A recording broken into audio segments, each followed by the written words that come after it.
Hi everyone, it's Shane from Hanlon's from another Maintenance Monday. Today we're going to go over a couple of common things that we're starting to see on some tractors as the hours start to get higher. As you can see, we've removed the shields to protect the identity of the tractor and the customer on this tractor. But the things that we want you to look at is when you're doing your daily maintenance, so when you're checking your oil level and checking your antifreeze level, just reach your hand in and grab onto the fan and see if there's any movement in that fan bearing. As the tractors get more and more hours on them, of course that fan's gone round and round more, and we're seeing more and more fan bearing failures.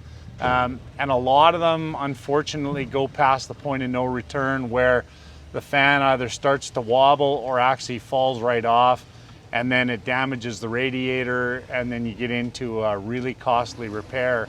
So just give that fan a little wiggle.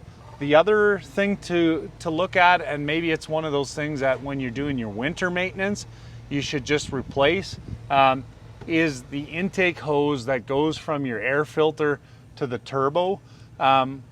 We're starting to see some failures there as they get older. What happens is they have a tendency to crack close to the turbo.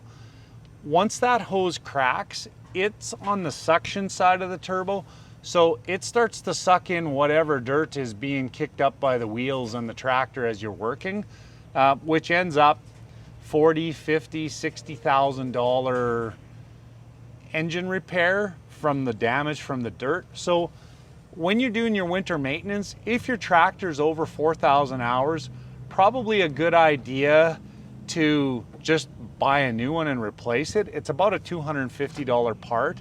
And in the meantime, as you're doing your daily maintenance, pop the hood open and just give it a quick check. Even if you run your finger around that hose, you can usually feel if something's going on there, you know, if you're starting to get a crack. But have a look at those two items.